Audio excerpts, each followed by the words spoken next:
Welcome. A notable welcome to all you music lovers. To Journey to the stage. Ladies and gentlemen, please welcome back your host. And our dad. Brian. Fraser. Take your places, everyone. It's showtime. Hey everybody, welcome to Journey to the Stage with Brian Fraser. I hope you are doing well in your neck of the woods, and thanks for swinging by and joining us for our conversation today. And a big thank you to my buddy Chris Taylor, who's an incredible visual and musical artist, for letting me use Arise and Shine for my podcast theme song. You can check out Chris's great visual art and music by swinging by christaylorworld.com. So go out there and support indie artists like Chris. So this podcast is all about the artist and where they are today and how they got there. And if you enjoy Journey to the Stage, an easy way to support the work that I do is just to leave a kind review, follow or subscribe, give a nice rating. These things are the currency of the digital age and doesn't put food on the table, but it does help boost the visibility of this podcast and help others find it. So thank you for doing that. So days like today remind me that I have the coolest gig in town. We've got a great guest today, singer, songwriter, and musician. Steve Wynn is my guest. Steve is an artist with a lot of irons and a lot of fires. Along with his solo career, Steve is a founding member of the alternative rock band, the Dream Syndicate. He's part of -5, the founder of the Baseball Project, among many other things. And in my opinion, Steve is really one of my personal favorite songwriters. So I'm really glad to have him here today. Steve, it's great to have you. Thanks for joining me on Journey to the Stage. It's good to be here, Brian. Thanks for inviting me along. You're a busy guy. You do have a lot of irons and a lot of fires. You've had a career that has a lot of breadth to it, and you're an active guy. You stay pretty busy. I like it that way. I mean, I really, I didn't get into doing music to, make hit records or be a star or, riding limousines or whatever. I mean, any of that happened along the way was amusing and fun when it did. And I've definitely had moments, over the years where I've touched the edges of the mainstream or worked with people who had been there. So there's been times like that. But really, the thing that gets me most excited is writing and recording and playing and learning and getting, finding new ways to do what I do. So it's funny when I think people say I'm prolific, or like you have irons and a lot of fires. For me, it's just like, well, this is what I do, and the whole idea of being prolific is funny to someone, my age. For example, I'm in my mid 60s, and I cut my musical teeth in the 60s, in days when bands would make 3 or 4 albums a year, the Beatles or Creedence or whoever you want to name, Dylan, all these bands, even Neil Young going into the 70s. It was so typical to come up with 3 albums a year was the norm. And why not? Because if you think about it, to record 3 albums in a year, what do you need? You need like maybe 30 songs and, maybe a week or 2 each time in the studio. Well, if you can't do that, then what are you doing? So I think it's a very relative thing. It's very, for example, I like a lot of us, I read, all the newspapers and magazines. I'm kind of a junkie for various media, and you look at certain columnists, like for the New York Times, for example, or a publication like that, who write articles and columns every day. Well, I think about my friend and musical partner over the years, Robert Lloyd, who's the LA Times TV critic, and I see what Robert does, and he'll not only crank out 3 or 4 pieces and reviews of a TV show every week, but he has to watch them so he can do it. I think now that's prolific. What I do on a good year, on a great year, if I put out 2 records in a year, somebody will say, man, he is like, burning on all cylinders. Like, well, what? I wrote a bunch of songs and found people to record them with, and then went out and played the songs live. It's like, that's my job. And it's a good job. Yeah. Well, that's cool. I like that perspective. And I think, you're right. You're born to do what you're doing. And so might as well do it to its fullest extent. I think that's awesome.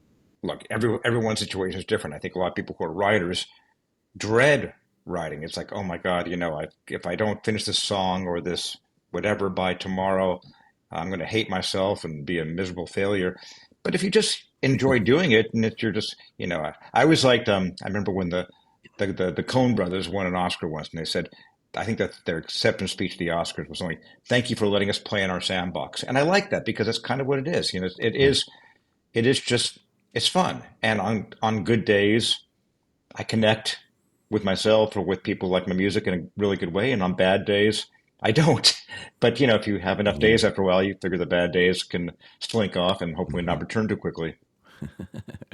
Yeah, well, that's awesome. I appreciate that perspective. And I don't want to get too far without giving a special thank you to Stephen McCarthy for connecting us. I know that as we were chatting before we started recording, you guys are great friends and have been, Yeah. my goodness, for decades. How long have you guys been friends, you and Stephen?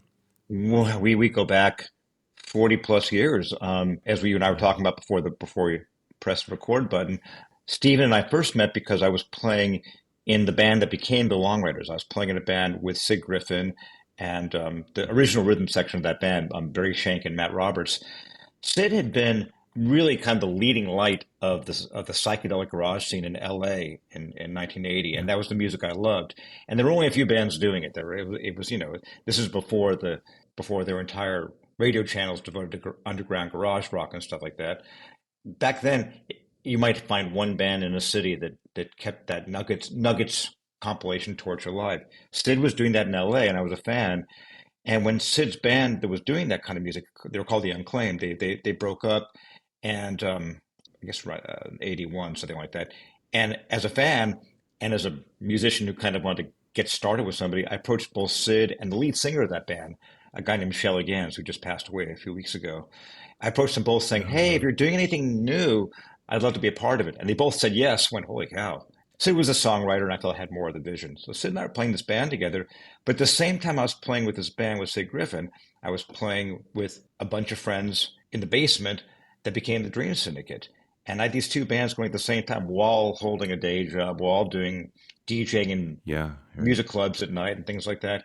And after a while, I was like, I can only do one of these bands. I can't do these two bands.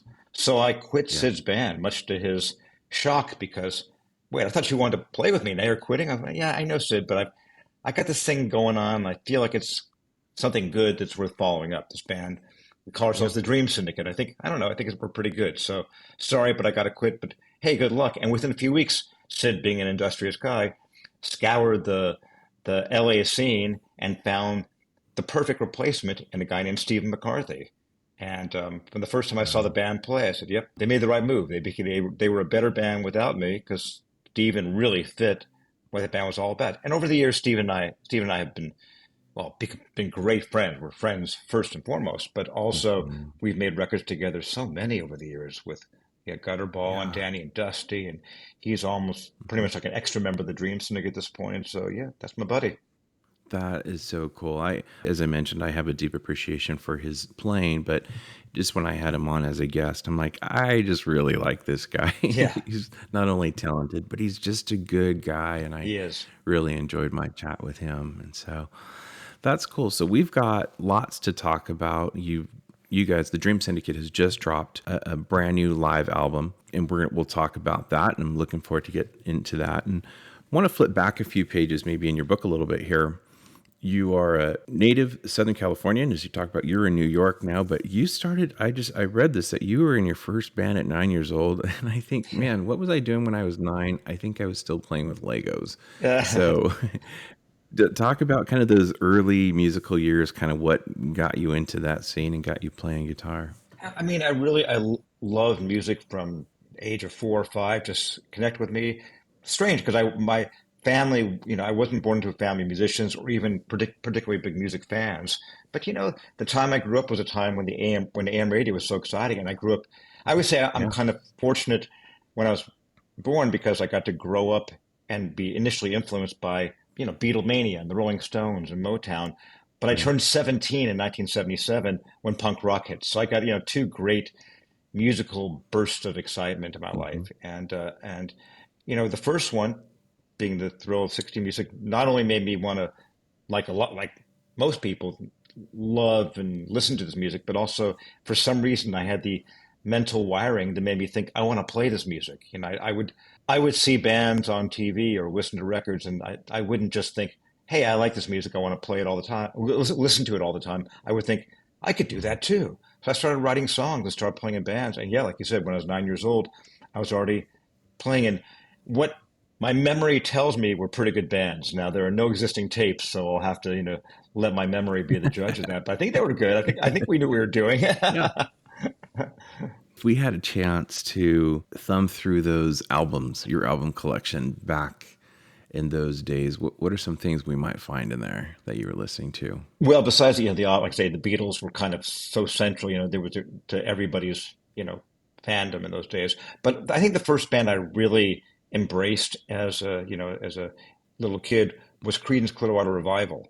There was so mystifying to me. I remember hearing, I think the first record I got was Willie and the Poor Boys, and maybe I'd heard the song Down in the Corner on the radio. I think that might have been it, and I said, well, I'll pick this up. And that band was an education for me. It wasn't just this was a great band with a mystifying sound, which they really, they didn't sound like a bunch of kids from Oakland. They sounded like the history of rock and roll filtered through the Delta somehow. And from Creedence, I learned about Hank Williams and Marvin Gaye and things like that, because they were mining all the great music of the States. So that was an important band for me. And then, of course, then you start getting a little older, and the underground FM rock of my early teens, that was a revelation. From going from top 40 radio, top 30 radio stations to suddenly hearing DJs talking in a low voice, and playing half-hour songs by Quicksilver Messenger Service or things like that. I went, well, this is interesting. So there were always, if you were into that kind of thing, which I was, it was a great time to discover. And discovery is important. I mean, I sometimes feel like, shoot me now before I ever say something like, oh, things aren't as good as they used to be, or boy, those were the days. But I don't believe that. I think every person's day is the days, But at the same time, I sometimes feel sad for the current generation of listeners because it's all there and so easily accessed. So it's so easily accessible, which is a great thing in some ways because you can hear any kind of music that's ever existed. But back in those days, you just got little bits and pieces here and there. Right. You'd hear something on the radio and say, what was that? There was no Shazam. You had to kind of either wait for the back announcer or never know. What was that I heard? Where did that come from? How do I find more of this kind of thing? And maybe you'd read a magazine like Cream magazine or Circus magazine, or you'd listen to this radio station, Hit Parader, and things like that. And it was exciting, and I was signed up from the get-go for that journey. It was my obsession. I really agree with what you said. I think now, because music is so easily accessible, I think it's not valued the same. When we were growing up, you're a little older than I am, but right, you'd hear something on the radio, you'd buy a 45 or you'd buy the album, and you treasured that because you put your money down on it, and you listened to it, you wore it out, and you weren't skipping songs. You weren't just hearing 3 songs from a band. You were listening to whole albums, and that is a very different experience. You have some skin in the game. There's an invested interest in that band or that artist, where it's like, oh, I like this song from this person, this other song from that person. It's unfortunate, but it seems like it's kind of cheapened the art, I think, in some ways. Do you think you're kind of thinking the same way on that? It cheapens or changes. I feel like people connect to music as profoundly as they ever did. I mean, look at Taylor Swift. There's just like that's you can't. That's that's analogous to the Beatles when I was growing up. For the people who love it now, so I would never disparage and say, well, that's not the same way. Hey, people take in music. Look, our parents or grandparents might have said, well, this Beatles stuff, that's not the same as real music, like Bing Crosby or Chopin or whatever. So every generation thinks like they invented the form.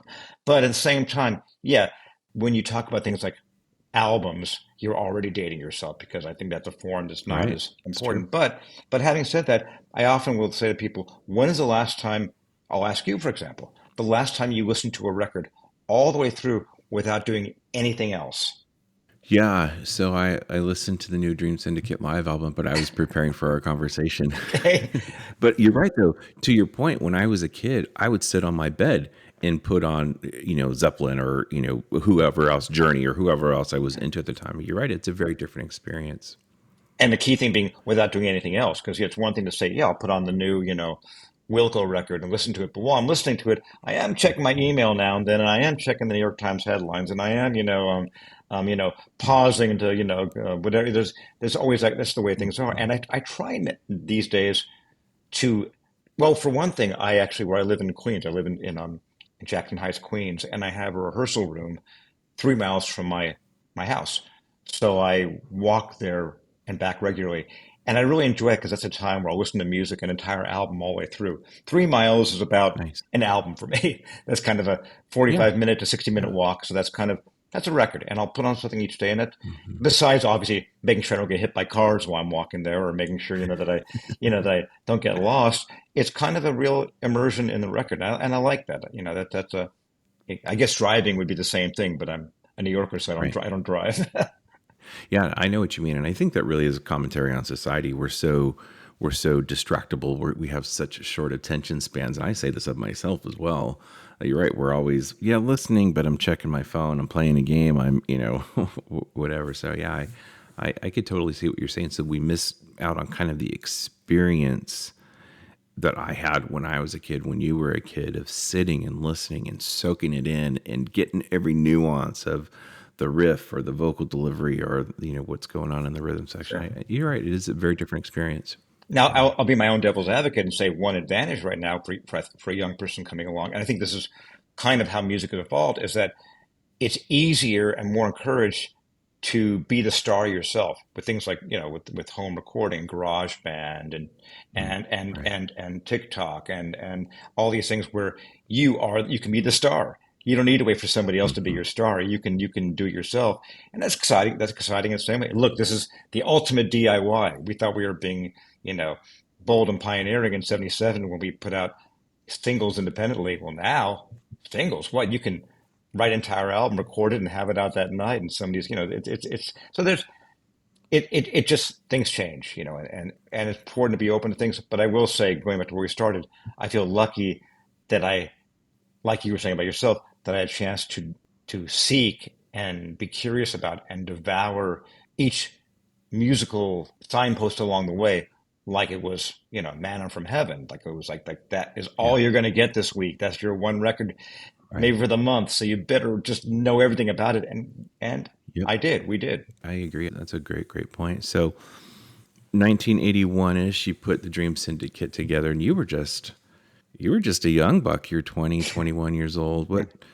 What led to you kind of getting that group together, and what was the genesis of that?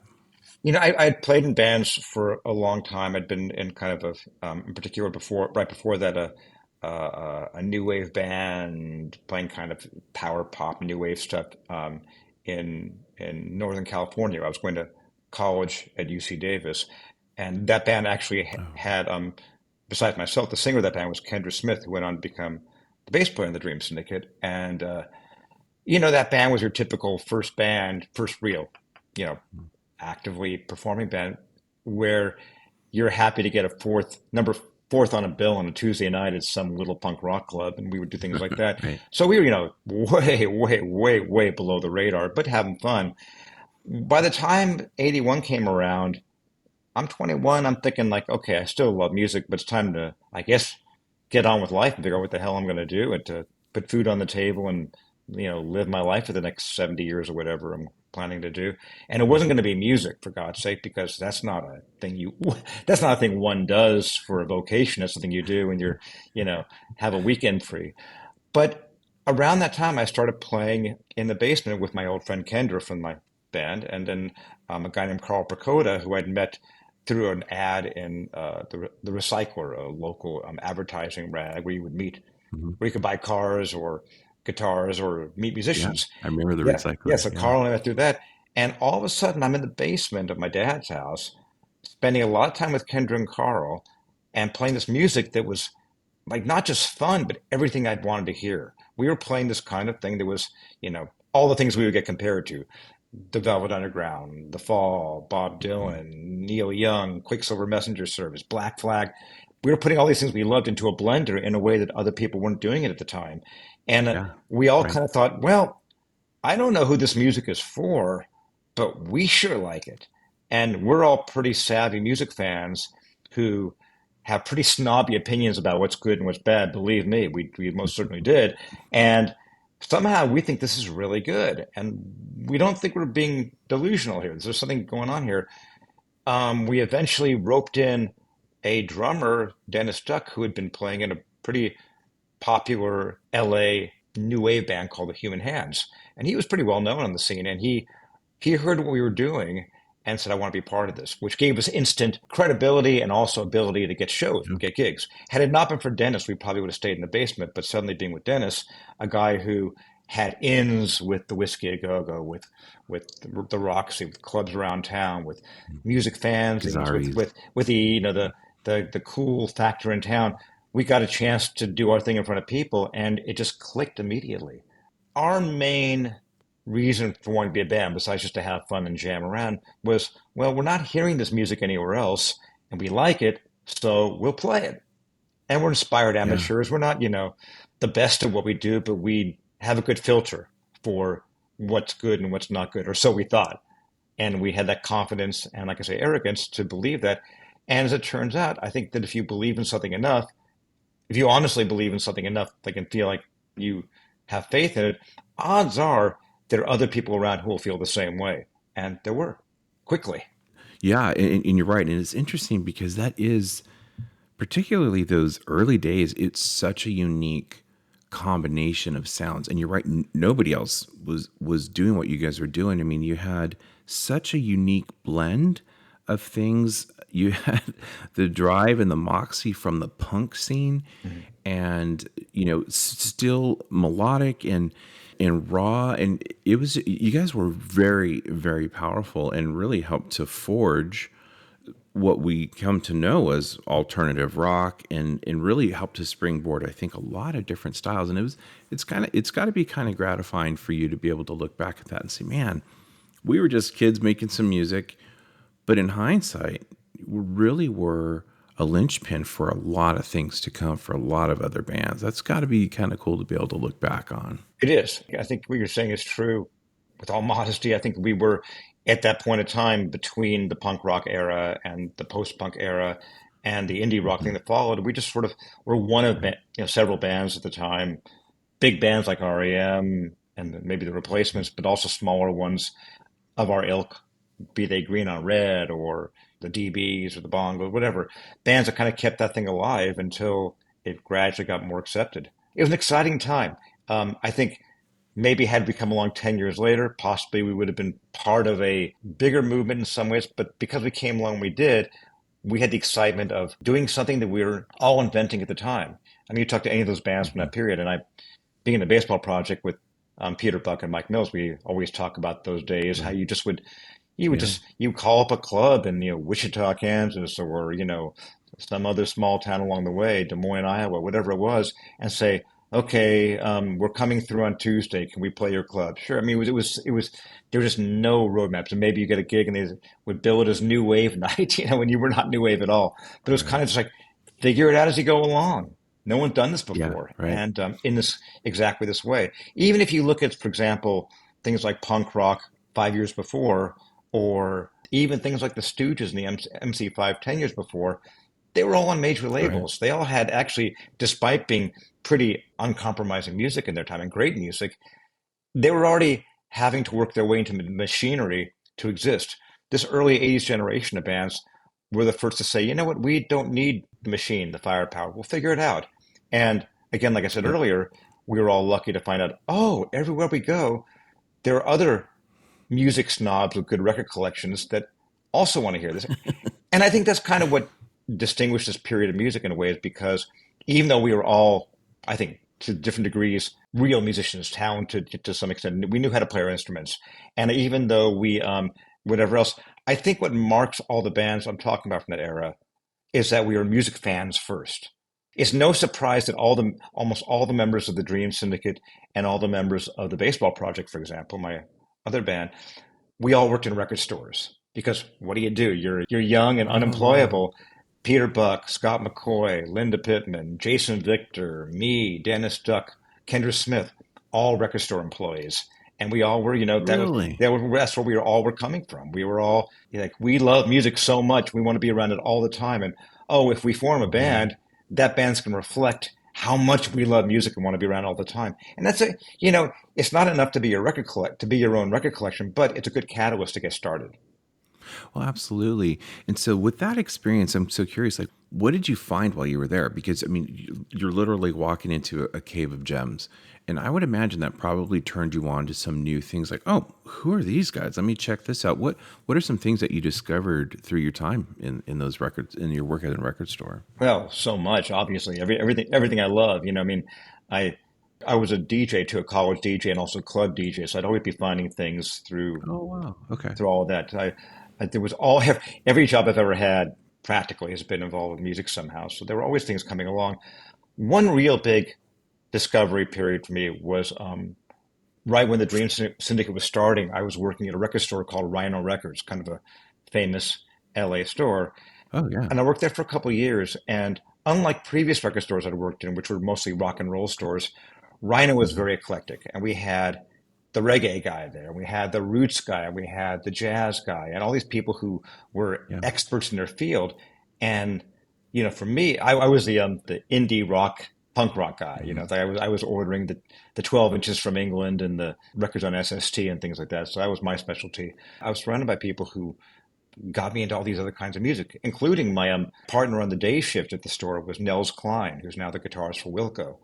And Nels at the time was primarily a jazz guy. He Whoa. liked he liked some rock and roll for Wow. sure, but jazz was his what he played and what he mostly listened to. So we Interesting. we would have fun during the day, and I'd say, well, check out this Soft Boys record. You might like this, and he'd say, well, check out this Anthony Braxton record. Like, whoa, that's great.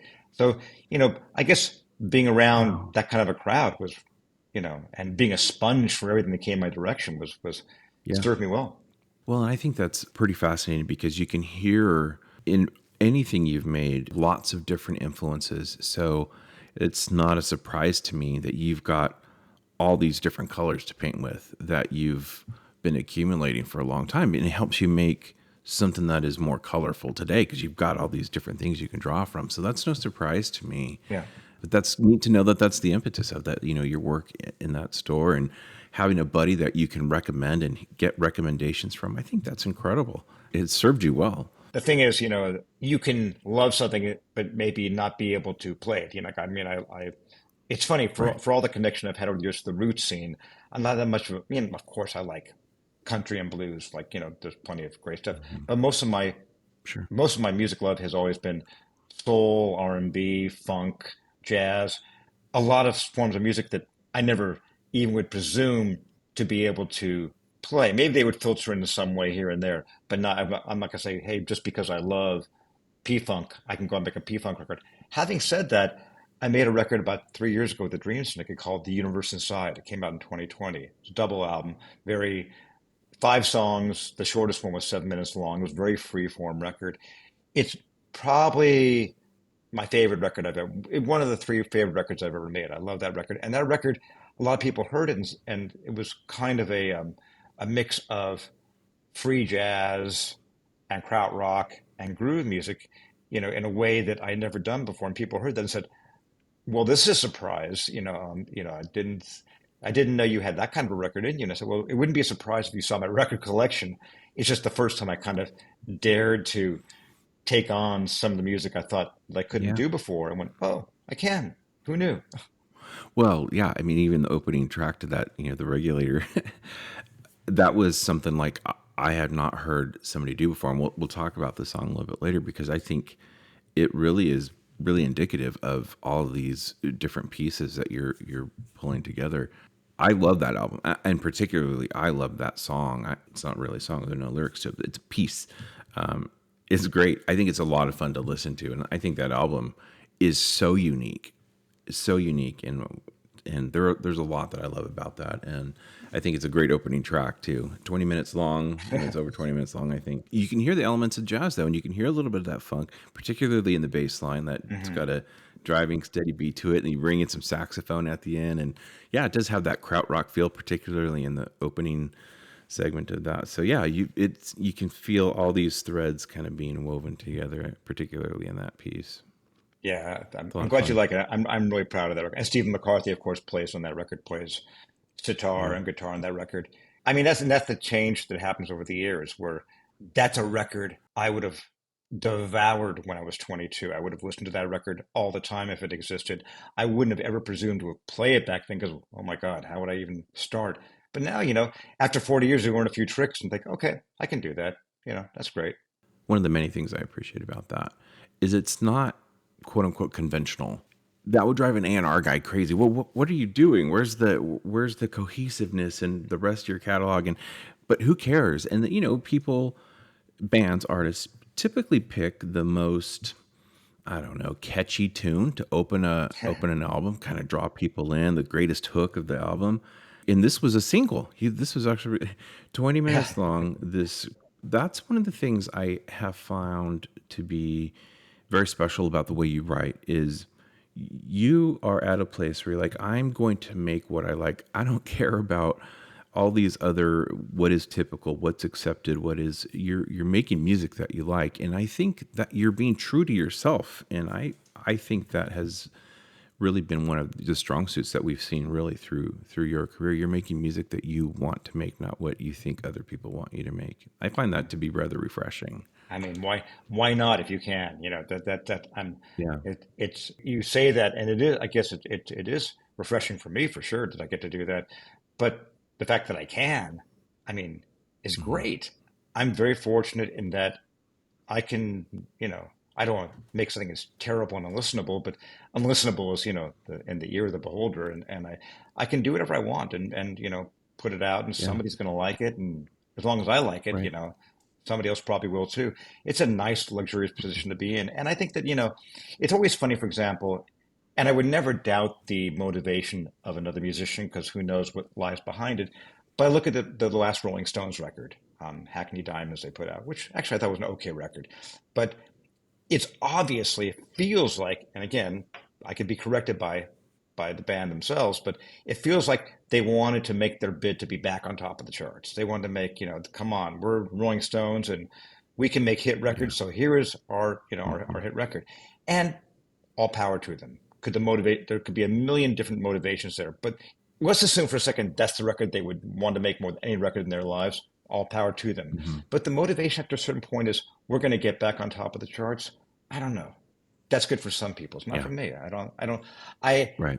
It's funny because my mother, who's still alive and very supportive of my music, she's not, like I say, not her true love of things like old movies and classical music. She's not a rock music fan, but she checks out what I do and she gets into it. And I always try to find something that she could embrace. And a couple of decades ago, I got her into Leonard Cohen. And, that was a natural fit for your parents. It transcends different generations.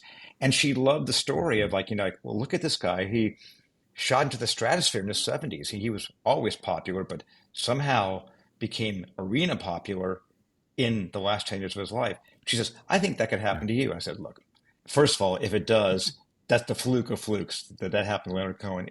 It might happen to me. I might turn out tomorrow that Tell Me When It's Over gets used in the next Star Wars movie, and suddenly I'm on top of the charts. Could happen, but it's not a factor in what I do. I just I have to assume that's not going to happen. That I'm lucky and grateful to be able to do things with my friends or strangers whenever I want, and that's enough.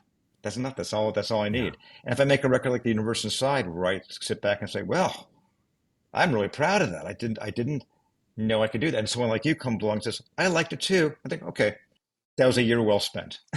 That's really cool, because then if you find your reward in that, everything else is bonus. If you feel good about what you've done, if you look back and then say that is something I really appreciate and I love, that can be the reward, because sometimes the rest of it doesn't come, and that's unpredictable, as we all know.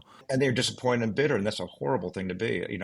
I think that it's better just to say, well, nobody bought that, right? And I know a lot of musicians from my generation who become kind of bitter old dudes, and I'm not going to name anybody, but some people have, and I'm always shocked. And I'll say it, have said to some of the people, are like, they'll say, but you're so fortunate. You get to do your music and travel the world, and people are excited when you come to town. You made it. You. What more could you want? Well, I think people feel like, well, there's always something more. and granted, I am very, very fortunate because I see myself as this sort of way underground, way below the radar performer, but I do get to go out and fill up clubs and sell out places with my bands, Yeah. and it's Yeah. great. But I don't for a second think that, there's something beyond that is my birthright, that I'm being cheated if I don't have. It's like, well, that's good enough. See what happens next. Yeah. I can tell you're about what you're working on and what's coming up because you've got, as we mentioned, lots of irons and lots of fires. But then you look back and you've got an album like the Days of Wine and Roses that is such a gem, such a well respected album. And really from that period, it is held up as like this is one of the benchmarks for music from this era. Yeah.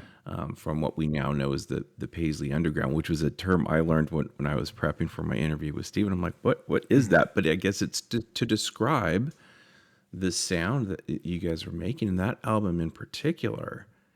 It's a work of art. What is it like, that's what, 40 years plus now? Yeah. And I know there was a re-release of that album, tons of tracks, like 50 something tracks on there. That's right. Great package, great package. What's it like from, Stephen now to be able to look back on that album with some time and perspective and some age and some wisdom? What's that like for you? That's a good feeling. And it's nice that it's held up over the years and people, younger people, older people, different kinds of people pick up on it in their own given time. And some people discover it, for the first time in 2024 and that and beyond. That's great. It's funny, that typical parlor game question for music fans, musicians is what's the record that changed your life? And I always joke with the record that changed my life is the Days of Wine and Roses because that really literally changed my life. When I made that record, I'd never made an album before, and that record we made that in 3 days, and really mostly one day. Really? It was all tracked in one evening, midnight to 8 a.m. And we made that, and we knew as we were doing it that we nailed it. That whatever it is we loved about our band and other people loved about the band, we caught it. Thanks to the stars aligning. Thanks to a producer, Chris D, who knew well enough to encourage us, but leave us alone, and to being in a good studio. And a lot of bands do something really special. They go in the studio and freeze up. We didn't. We made the record we need to make, and it's held up. It's also a nice reminder that you can make a record quickly and get your point across. So it was all fortunate. But yeah, and I never get tired of that record. In fact, like you said, there was that reissue on the box set last year, the year before, and yeah, 2 years ago, and we did a lot of touring behind it. We played the entire album all the way through, and that was still fun. I don't get tired of that, and I'm grateful for that record. I like many things I've done since then, but let's face it, when somebody writes about what I've done or the music I make or the career I've had or the life I've lived, that record's always in the first two paragraphs, and it should be. It's a gem. And for those people listening who haven't heard it, I'll put the link to their Bandcamp. You can go and download it. You can stream it too, but if you want to support the artist, the best thing to do is go purchase a download on Bandcamp. So I'll put the link for that in the show notes. So you've been doing this for a while, and I was looking back at early on you guys got to tour with U2 and REM. So is that where you got to know Buck and Mills back in those days when you were touring with REM?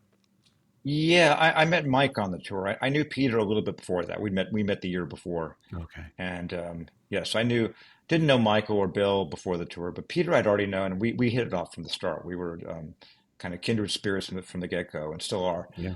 And that was a fun tour. I mean, I think about it sometimes. The first 3 years of the band, of the Dream Syndicate, we went from playing in a basement, jamming on an E chord for an hour straight and things like that, to within 3 years, my God, being written about in every magazine and being part of a major label bidding war and opening, like you say, for U2 and REM and traveling in tour buses and going to Europe and being greeted as like the next big thing in Europe, all in 3 years. And then we crashed and burned.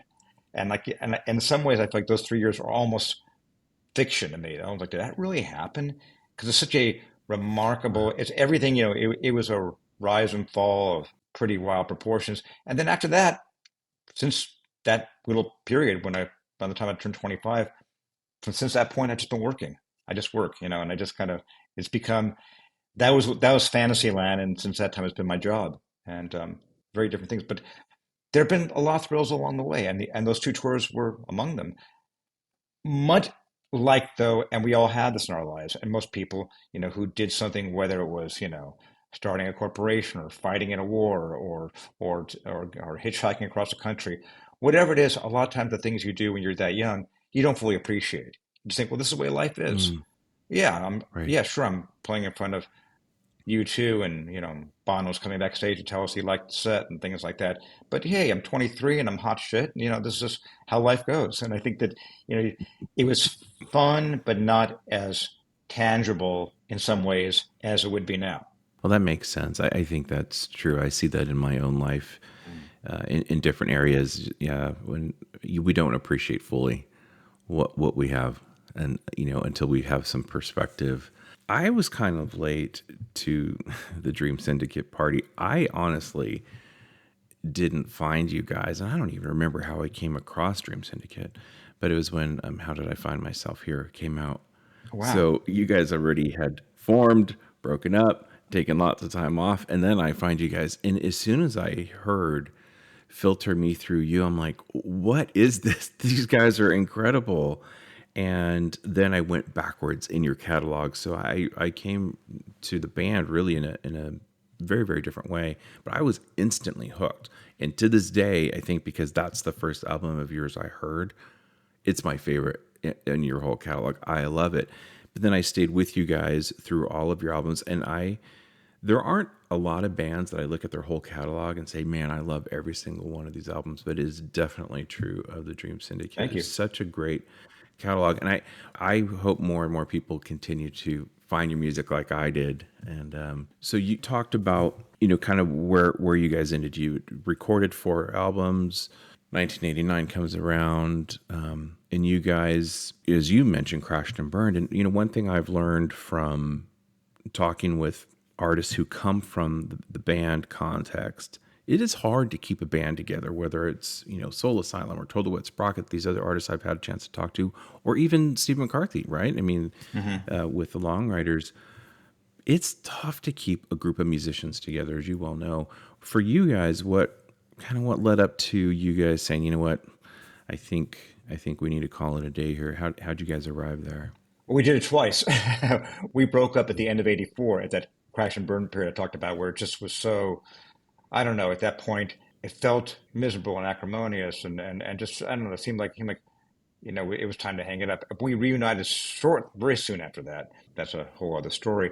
But we proceeded at that point for the next 3 years to tour around. When we were, Carl Bracota was out of the band, and we had a new guitarist named Paul Cutler, who was fantastic and fit well into the band and gave us a little kick in the pants. And we proceeded to tour a lot of Europe for the first time and make new fans and kind of cement what we'd started earlier. That was very exciting.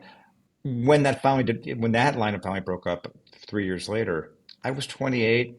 I really liked all my bandmates personally. I was really proud of what we had done. But I was 28, and I'd spent my entire adult life, playing in the Dream Syndicate. And I felt like, well, I've got other things I want to do. And at that time, not that anybody couldn't break rules at any given time, but at that point in time in the 80s, there was a lot of pressure to put all your focus on one band. Like now, for example, now I'm in the baseball project in the Dream Syndicate, and I do solo records and solo touring, and and other projects that come along when they sound like fun. I do all these things, and that's very normal now. Back then, it's kind of like, well, you better not only focus on one act, but really spend some time between records to perfect your next move, because it's going to be a big deal. It wasn't the best decade for being a creative musician if you just love making music, because there was so much of a feeling of you demo, you turn in your demos, somebody tells you that's the best song, you do more demos, and you can't be prolific because the machinery is holding you back. Fortunately, in the next decade that followed, in the 90s and beyond, bands were able to kind of just crank them out more often, and that suited me just fine. But no, at the time when you asked why the band broke up the first time, mainly because I wanted to do other stuff, and I did. And I'm glad I did. And it's funny, we reunited 24 years later, which is a long gap between records. And among many things, I'm really proud. Well, I'm glad to hear you discovered the band with our first comeback record. I feel like the records we've made, you know, I don't expect any fan to agree with me, but I think the records we've made as a whole, the last four, since we reunited, are better as a cohesive catalog than our first four. And that's not to knock those records, but I think when we did our first four records, we were finding ourselves. We were, the first four records are so different, not because we weren't true to ourselves, but because we were just figuring it out. I think in the last 10 years, what the Dream Syndicate's done and recorded and been on stage has been this particular kind of band. And we do this kind of music that's arty, freaky, groove-laden, jazzy, outsider music that we love. And we just inhabit that space and say, this is what we do. And there's so much potential there to kind of keep doing that without trying to be all things to all people. It's a luxury of who we are in the time we live in. And we are going to hit the pause button right there. And let me tell you, you will want to hear part 2. Steve and I talk about the baseball project, his upcoming solo album, the sheer unbridled power of the early Dream Syndicate shows, and not giving fans what they want. Steve also talks about the contrarian nature of their early set lists and more. You don't want to miss it. Part 2 will drop April 22nd, 2024. So be there or be square. Be sure to like or follow or subscribe wherever you're listening right now so you can make sure you can get notification when this episode and future episodes are released. And as a side note, this episode is dedicated to Dan McIntosh, who passed away April 6, 2024. He loved music and had just seen the Dream Syndicate a couple of months ago and shared with me his great love for their music. Life is indeed short. So keep your bags packed, friends, and join us on our next journey to the stage. And that is a wrap.